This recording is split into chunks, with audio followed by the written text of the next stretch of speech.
I attended a dinner, and apparently it was a graduation dinner.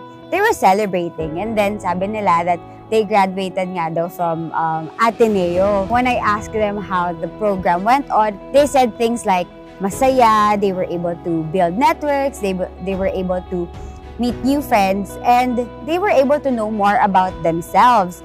So my curiosity kicked in, tapos sabi ko sa sarili ko, if there's another round of ALSE, I would really join and have a real feel of it. Nag-enroll ako sa ALSE when I'm in Philippines kasi umuwi ako last August to be with my wife kasi kakapanganak niya nga lang. Habang nag-antay nga, na-receive ko yung email from Secretariat na accepted ako doon sa program. At first, parang naging hesitant ako kasi iniisip ko pagka nag-enroll ako dito, baka require yung participation sa Singapore. But currently, nasa Pinas ako. And then, luckily nga, through Zoom yung class. Kaya, grab ko na rin yung opportunity. Nalaman ko siya through a friend kasi last year, nag-post siya ng isang very inspiring message sa social media. Sinasabi niya na na-change yung life niya and decision-making, yung perspective niya sa buhay, na bago, and it actually helped her build her confidence nung nag-join siya sa ALSE. So naisip ko na sana matry ko din. Nung pumunta ako dito, sabi ko talaga, dapat meron ng mabago. So I have to do something different. And so naisip ko na mag-aaral ako talaga. So noon sa group chat, nakita ko yung video na shinare ni Grace De Leon. It's actually the video nung batch 82 and 83 of ALSE Singapore. During the orientation, nakita ko yung the way the secretariats talk about the program, sa vision, sa objectives ng program, and everything. Parang sure na agad ako, this is what I want, and talagang I'll go for it. First, we have an update on the spread of the deadly coronavirus.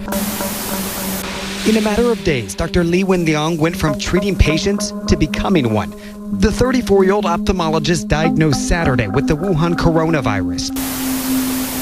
The main reason for this declaration is not because of what is happening in China, but because of what is happening in other countries. This is truly an unprecedented situation. This virus doesn't discriminate. It attacks everyone. I want every American to be prepared for the hard days that lie ahead.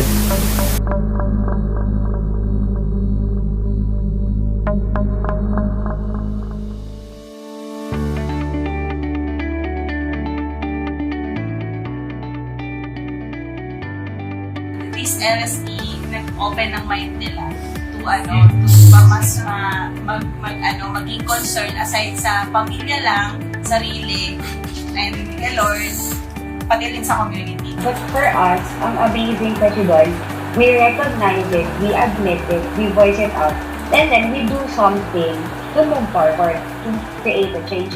Actually, na-surprise talaga ako na magpupush through yung ALSE last year because of the pandemic. First time ko talagang magkaroon ng participation sa ganitong klaseng program in Zoom format. Na-observe ko sa mga student ngayon is willing silang matuto kahit online class, mas lalong nag-improve, mas pinahusay at mas maganda yung program.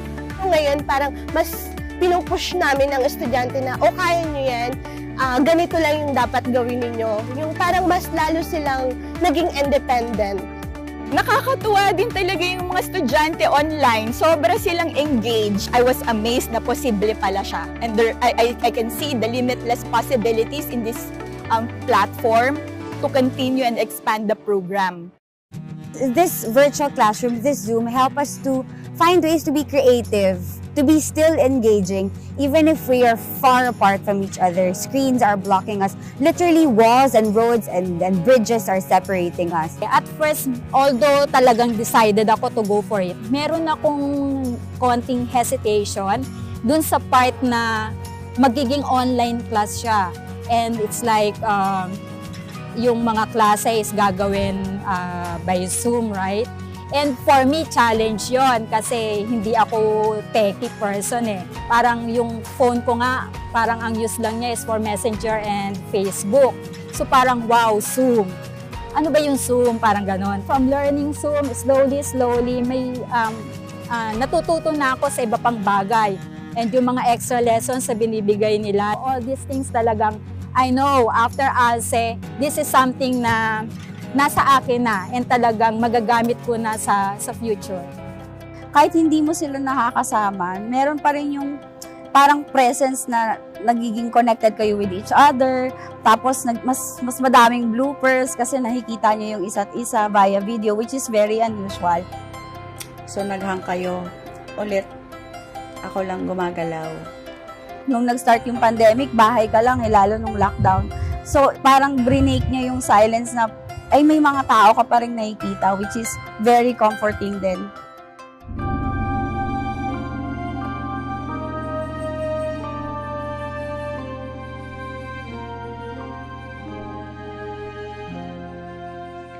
Hindi lang ako natuto, nakakilala pa po ako ng mga kapwa ko Pilipino na nag-aral dito sa programang ito na nag-put up po kami ngayon ng business na sa ngayon pinagtutulong-tulungan po namin kung papaano po palaguin ang business na pinut up namin habang nag-aaral po kami dito sa ALSE.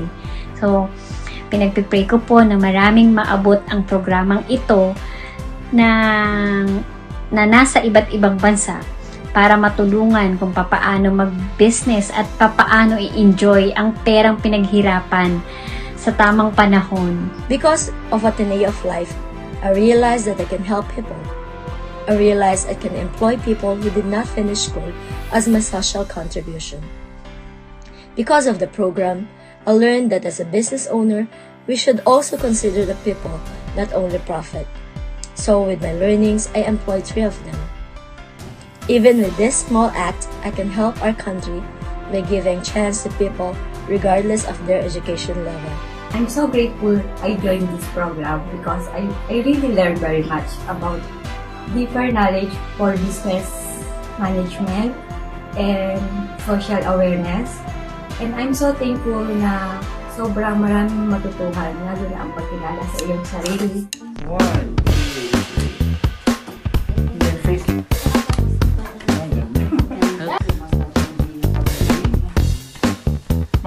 Okay. Ready? All right.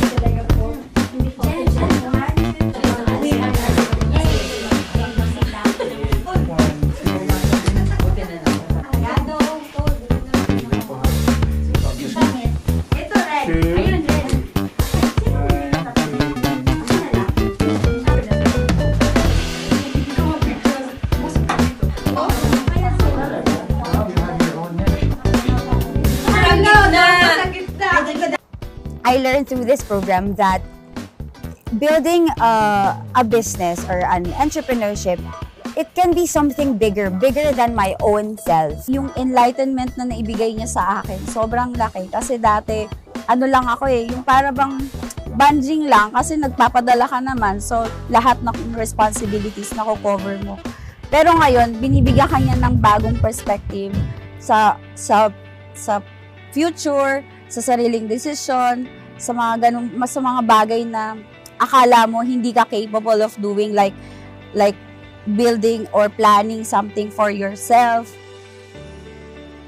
Binago niya talaga yung perspective ko. Akala natin nung una stable tayo kasi maganda yung position natin as a professional. Pwede tayong makahanap ng trabaho anytime. After certain years, may isip mo na parang wala kang naipon at naipon daw. Kumbaga, yung lifestyle is more on spending, hindi on saving. So, mahalaga pa rin talagang umattend ng ganitong training kasi nare-refresh yung sarili mo, mas nakikilala mo, and then nag-guide ka na maayos. Pinaka nagustuhan ko sa program is yung connection namin sa isa't isa. When yung mga classmate ko nag-share, doon ako nakaka-relate, doon ako nakakakuha ng hindi ka lang pala nag-iisa na nakakaranas ng ganito. ALSE program changed my life in a way that I see things differently now. I see my ambitions bigger than me ngayon. You know, na yung ambitions ko pala, it could also help a lot of people. Yung mindset na yon, it would change you, diba? And it would be a ripple effect because ina-act out mo siya. It's gonna come out naturally. Yung saya, yung pagtulong sa iba, yung pagiging pagkakapwa-tao, yun yung mai-instill sa'yo. As a helper myself, parang gusto ko yung iba ring kagaya ko, magkaroon din sila ng ganitong learnings, ng ganitong experience. Before, so parang walang direksyon di ba nga sabi ko nga 7 years na ako, pang 3 balik ko na.